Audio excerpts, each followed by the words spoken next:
This shirt, it's made in China. These shoes, they were almost certainly made in China, as was this watch I'm wearing.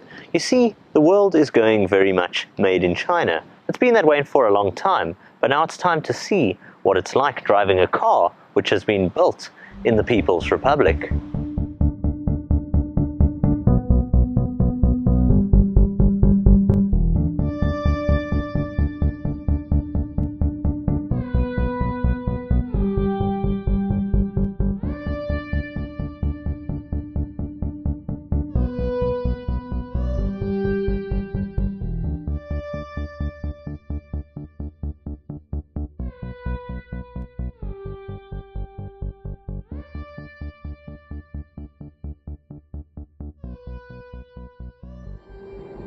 Now if a Martian were to come down to Earth and ask you, shall he buy this or one of its competitors, for instance, you'd have the very, very difficult task of trying to explain to him why he should go with a more established brand, because really, you would battle.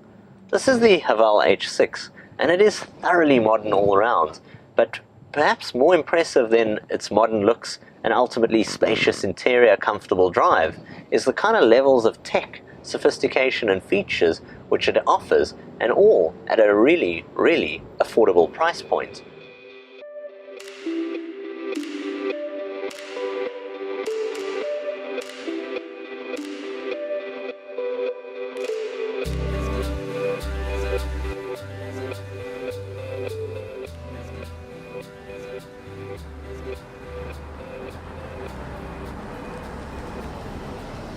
Let's talk price, for instance. The Haval H6 comes in at a price below 340,000 Rand in its base spec, and if you go for the top of the range luxury, you'll be around the 400,000 Rand mark. But for that money, you are really getting a lot in the way of features and sophistication. To start off, full-length panoramic roof here with electric roller shade, for instance. I've got a digital tire pressure monitoring system up ahead. I've got a multifunctional steering wheel and climate-controlled air conditioning. The list is extensive and I could go on, so I shall. I've got a large 8-inch touchscreen up front. I've got airbags all around the cabin. There's lane change, blind spot assist, and a brilliant reversing camera with park sensors all around. There's a 9-speaker system here on this luxury model. There is so much to mention. This really is big boy toys, but not for big boy prices. Now in terms of the drive, you find it's comfortable, it's smooth, and there is plenty of space in the cabin. That's space all around.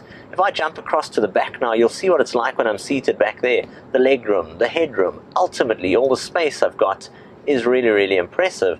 But it's also when you drive along, you find this 2-litre turbo motor manages to offer enough oomph. That's whether you have it in 6-speed manual or automatic. Now you do find it can be a bit thirsty on fuel. It's averaged in my week of testing around between 10 and 11 litres per 100. Bit on the heavy side, but nevertheless the job it does is certainly very, very smooth. At the end of the day, the Haval H6 gets back to the first question which I asked.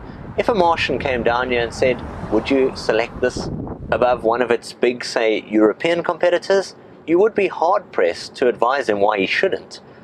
There's certain brands that we've had on the market, take some of the Korean brands for instance, that a couple of years ago we didn't think competed with the likes of their European counterparts. Now we take them very, very seriously and they're offering some amazing things.